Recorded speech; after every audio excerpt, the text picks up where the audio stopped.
వల్ల domestic violence cases కూడా increase అయిపోయాయి.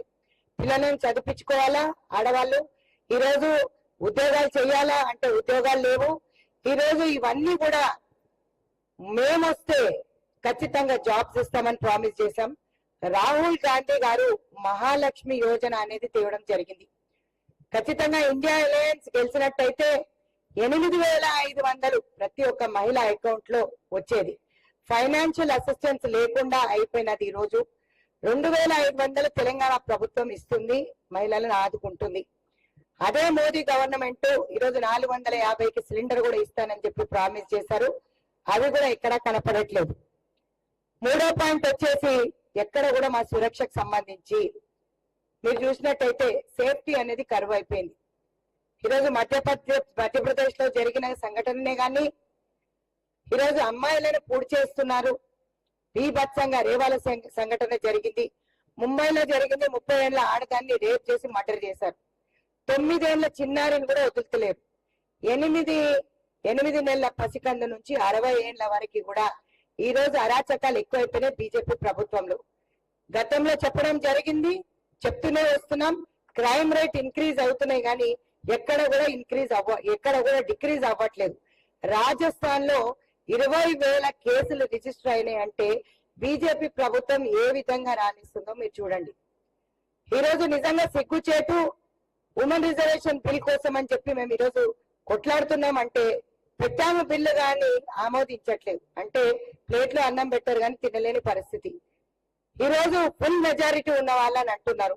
మరి ఫుల్ మెజారిటీ ఉంటే ఎందుకు పాస్ చేసినప్పుడు ఇంప్లిమెంట్ ఎందుకు చేస్తలేదని చెప్పి మేము అందరం అడుగుతున్నాం. ఈ రోజు జంతర్ మంతర్ దగ్గర అంటే 29 తారీఖున తెలంగాణ ప్రదేశ్ కాంగ్రెస్ కమిటీ నుంచి 200కు పైగా మేమందరం కూడా ఢిల్లీ పోవడం జరుగుతుంది. 100% దీనిపైన ఈ 3 విషయాలపైన కొట్లాడటం జరుగుతుంది. ఎందుకంటే ఎక్కడ కూడా మాకు న్యాయం జరగట్లేదు. ఫైనాన్షియల్ అసిస్టెన్స్ అనేది కరువైపోయింది. రాహుల్ గాంధీ గారు చెప్పినట్టు ఫైనాన్షియల్ అసిస్టెన్స్ మహాలక్ష్మి యోజన కింద మేము ఎలాగైతే చెప్పామో అదే విధంగా బీజేపీ కూడా ఇంప్లిమెంట్ చేస్తే బాగుంటది అని చెప్పి అడుగుతున్నాం. ఎందుకంటే ఈరోజు 2 పూటలు తినలేని పరిస్థితి అని చెప్పి నేను చెప్పుకుంటూ వస్తున్నాను. ఇంకా వర్స్ట్ అయింది మోదీ గారి ప్రభుత్వంలో. మహిళలు తినలేని పరిస్థితి. సోషల్ ఎంపవర్మెంట్ అనేది కరువైపోయింది. ఈరోజు పొలిటికల్ ఎంపవర్మెంట్ కరువైపోయింది. ఈ రోజు ఏ విధంగా ధరలు ఎక్కువైపోయినాయి అందరు చూస్తూనే ఉన్నారు.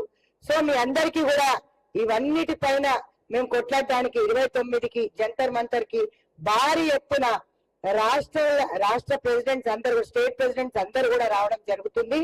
ఆల్ ఓవర్ కంట్రీలో జంతర్ మంతర్ దగ్గర 29వ తారీఖు 10 గంటలకి ఈ ప్రొటెస్ట్ ధర్నా, పార్లమెంట్ ప్రొటెస్ట్ ముట్టడి అనేది చేయడం జరుగుతుంది.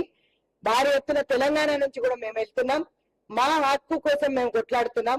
హక్కులు అనేది కాలు రాస్తుంది మోదీ ప్రభుత్వం. ఎక్కడ కూడా వీళ్ళకి మహిళల పైన చిత్తశుద్ధి లేదు, ఉండరు. రాబోయే కాలంలో ఇంకా 5 స్టేట్స్ ఎలక్షన్స్ ఉన్నాయి. ఖచ్చితంగా మా డిజిట్ పెరిగినట్టయితే 100% రాహుల్ గాంధీ గారి నారీ న్యాయ కళ ఖచ్చితంగా మేము నెరవేరుస్తాం. ప్రతి మహిళకి 8,500తో పాటు మేము చెప్పాం రాష్ట్ర ప్రభుత్వంలో 2,500 ఇస్తున్నాం. సో ఇవన్నీ కూడా 11,000 ఆర్థిక సహాయం చేయడానికి మేము ముందుకు వస్తున్నాం. ఇవన్నీ ఎంతవరకు జరగదో ఇప్పుడు జంతర్ మంతర్ దగ్గర చేసిన తర్వాత ప్రతి జిల్లాలో, ప్రతి గ్రామంలో మేము నిరసన కార్యక్రమాలు చేయడానికి ముందుకు దిగుతున్నాం. ఎందుకంటే ఎప్పటి వరకు బీజేపీ మహిళలకు న్యాయం చేయదో, ఈరోజు మహిళా సంరక్షణ అనేది పోయిందో మీరంతా చూస్తున్నారు. అమెండ్మెంట్స్ అనేది పార్లమెంట్ తేలేదో మేము మా హక్కుల కోసం పోట్లాడతాం. మా హక్కులు ఎప్పటి వరకు అయితే దొరకవో అప్పటి వరకు ఖచ్చితంగా ఇవన్నిటి గురించి, ఎంప్లాయ్మెంట్ గురించి స్పెషల్ గా మహిళలకు ఉద్యోగాలు లేవు మేము ఇస్తానని ప్రామిస్ చేశాం. వాళ్ళకి చేతగానప్పుడు దిగిపోవాలి. నరేంద్ర మోదీ గారు రిజిగ్నేషన్ ఇవ్వాలి.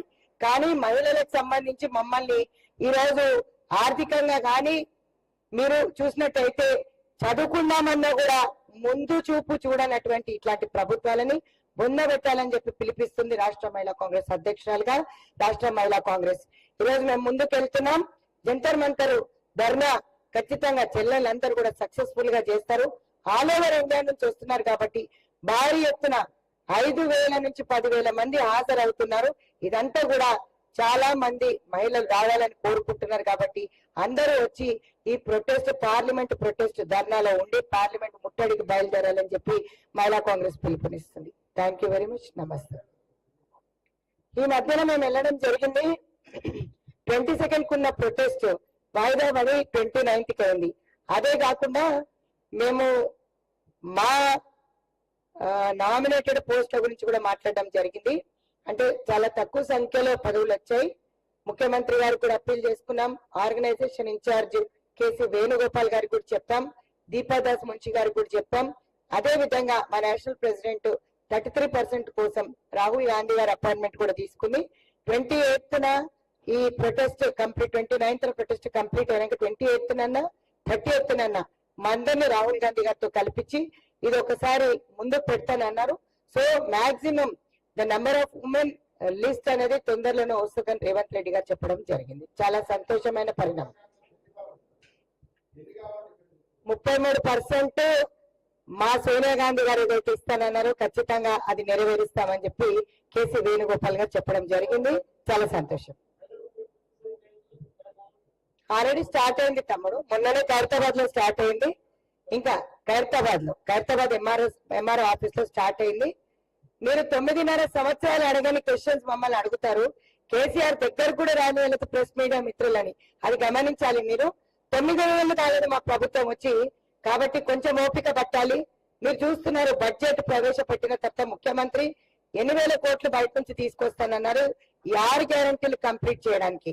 సో దయచేసి ప్రెస్ మీడియా మిత్రులందరూ కూడా అర్థం చేసుకుంటారని అనుకుంటాను. మహాలక్ష్మి స్కీమ్ రన్ అవుతుంది. ఈ రోజు దాని ఫిగర్స్ కూడా పొన్నం ప్రభాకర్ గారు మంత్రివర్యులు ఇవ్వడం జరిగింది.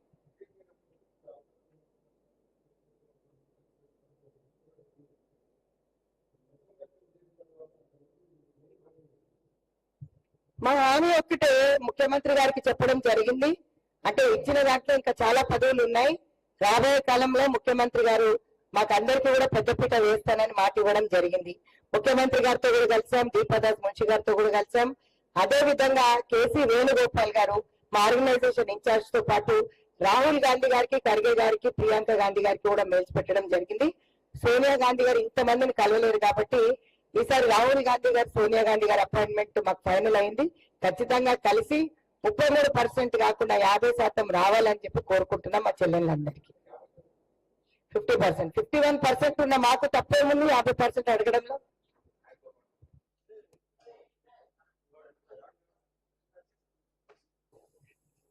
ప్రెస్ మీడియా మిత్రులు అందరూ అడుగుతున్న సమాధానానికి వివక్ష జరుగుతుందని మీరు అంటున్నారు. లిస్ట్ రెడీ అయిందని ముఖ్యమంత్రి గారు అంటున్నారు. మరి రాబోయే కాలంలో ముఖ్యమంత్రి గారు పెద్దపీట వేస్తారు రేవంత్ అని చెప్పడం జరిగింది. అదే మాట దీపాదాస్ మున్షి గారు కూడా మాట్లాడడం జరిగింది. సో కష్టపడిన కార్యకర్తలందరూ కూడా పార్టీ రూలింగ్ లో లేనప్పుడు మహిళా కాంగ్రెస్ చాలా చాలా పనిచేసింది. మీరందరూ చూసినారు. మీరందరూ కూడా దానికి దాన్ని ఏమంటారు, మేము ఎవిడెన్స్ ఇవ్వాల్సిన అవసరం లేదు కాబట్టి 100% అంటే ఈ లిస్ట్ అనేది మొట్టమొదటిగా ప్రామిస్ చేశారు నామినేటెడ్ పోస్టులకి.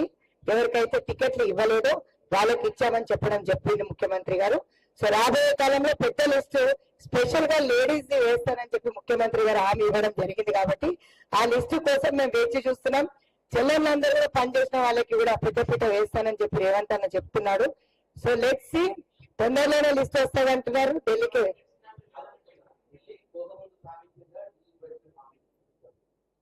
ఢిల్లీకి పోకనే ముందు లిస్ట్ ఇచ్చాం కానీ రాలేదు. ఢిల్లీకి పోయి వచ్చినాం, లిస్ట్ ఇచ్చాం. కాకపోతే ఇక్కడ మాకు కనపడ్డ సంఖ్య తక్కువ ఉంది కాబట్టి ఆ రిప్రజెంటేషన్ రేవంత్ అన్న గారే ఆర్గనైజేషన్ ఇన్ఛార్జ్ కి ఇవ్వమని చెప్పారు. నా పదవీ కాలం ముగిసింది, మరి 3 ఏళ్ళు ఇంకొకరికి ఛాన్స్ ఇవ్వాలి కదా. ప్రెసెంట్ అయితే ఎక్స్టెన్షన్ చేసినట్టే ఉన్నారు. 2 నెలలు అయింది కదా, 3 years 2 months అవుతుంది. మరి రేవంత్ అన్న బీసీలకు పెద్దపీట వేసినారు కాబట్టి ముద్రాజ్ సామాజిక వర్గం నుంచి ఉన్నా నేను, మరి కంటిన్యూ చేస్తారా మళ్ళీ వేరే పదవి ఇస్తాడా అనేది అన్న విజ్ఞతకే వదిలేశాం. సో వారు ఏ డిసిషన్ తీసుకున్నా, ఏ రోజు సునీతారావు పదవులకు ఆశపడదు. ఇస్తే చేస్తాను, ఇవ్వకపోతే వీళ్ళందరితో పనిచేస్తాను.